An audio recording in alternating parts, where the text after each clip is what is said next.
For card number 2, we are going to use stamped images because I want you to know you're not limited to only using die cuts to create this card.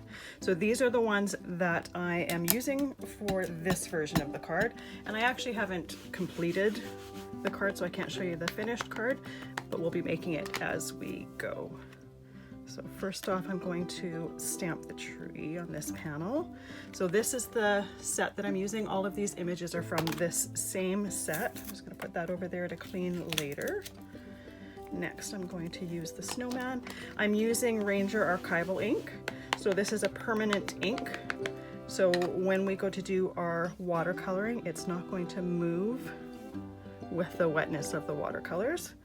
You could also use a Stays-On ink. That is another permanent one that works really well with watercoloring. You just want to make sure that whatever ink you are using, it's absolutely permanent, because we're going to use water obviously when we're doing a watercoloring, and we don't want our lines to blur while we're working on it. And there is our third image. So we've got all 3 images, and through the magic of video, I'll see you in a few minutes or a second with our watercoloring supplies, and we'll start watercolor.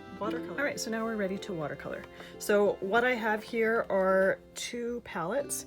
In here there are distress reinkers. These are reinkers for distress ink pads, and because I have a lot of the ink pads, I have a lot of the reinkers. So I like to use them for watercoloring because that gives my supplies double the use. So first thing I'm going to do is I'm actually going to be painting all 3 of these images at the same time.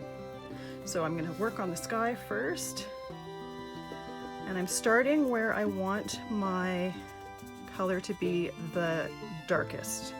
So this one here that I'm using is Stormy Sky. All of these colors will be on your supply list, so you don't need to remember them. You could also use watercolor crayons to do this. You could use your dye ink pads and just smoosh them onto a non-porous surface and use that to use as your palette. It doesn't have to be distress reinkers. You could use watercolor pencils.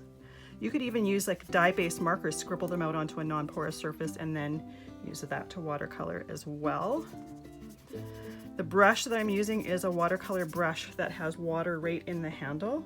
And the reason why I love using this brush is when I want to go to watercolor a different color, I just squeeze my brush out onto a piece of paper towel and I have a clean brush. I don't need to have a water jar anywhere on my work surface because I tend to be a little bit of a klutz and I would knock it over. So I love that I can have a clean brush in a second without having to worry about a water cup or water, something to rinse off my brush sitting on my desk. So you can see I'm doing this fairly quickly. Any of the sections that are going to have different colors that are a little bit darker than the blue, I'm not being too careful around. So like that broom is going to have like a straw colored paint on it, so that is going to be darker than the blue that's in there, so I'm not even worrying about it. I'm painting right over it. The main thing with this to worry about is you need to make sure each section dries before you work on the section next to it.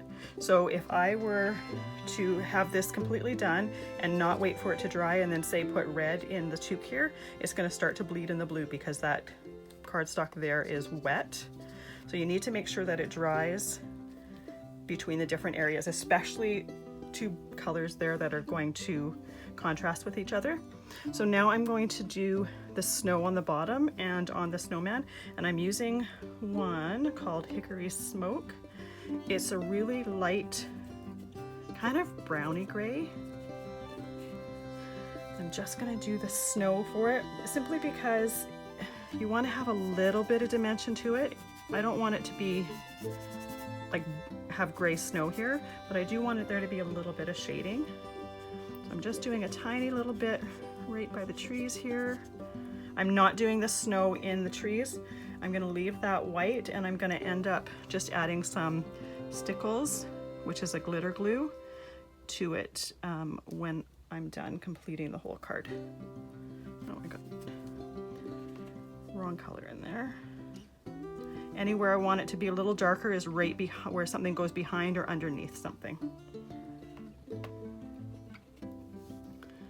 Now in here, and I just went into the darkest part of the color, so I've got a little bit too much on my brush, so I'm just going to take some of that off on my paper towel here. And then I also want my snowman to have a little bit of dimension, so I'm just going to put a little bit right where it would be the darkest. And if I feel like this is a little bit too dark, I don't want to have a dirty snowman, I'm just going to take the water from my brush and I'm going to take some of that excess off. I want him to have a little bit of shading and dimension, but I don't want him to look dirty. And then make sure the entire snowman is wet so you don't have a line where that color dried. All right, so next I'm going to do the green for the trees. And that one I used peeled paint. It's one of my favorites for doing foliage and greenery.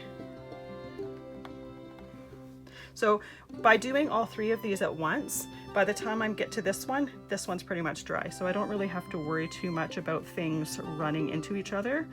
And I'm also making sure that I am working on sections that it doesn't really matter if they happen to run into the section beside it if it happens to still be wet. Like for instance, if this green kind of seeped a little bit into the blue, it would end up just looking a little bit more natural like trees. It wouldn't be as weird as if, say, red from the toque. If I were to put the toque in there as red.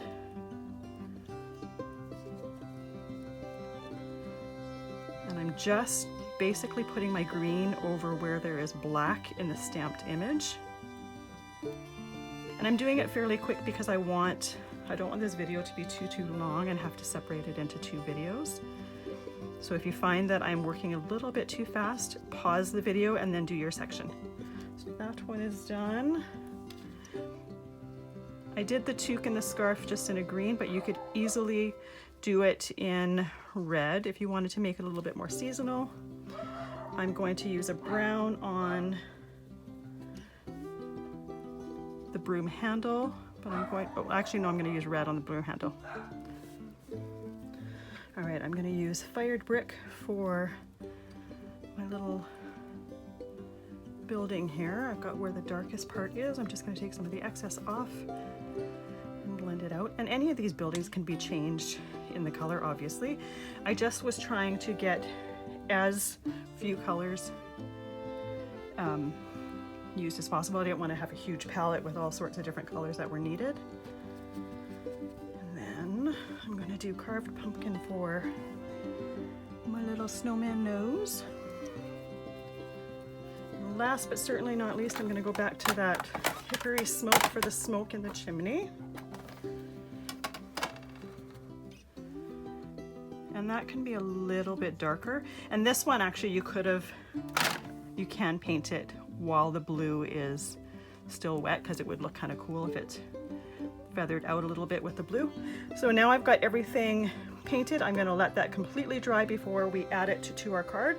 But in the meantime, we're going to assemble the base of our card.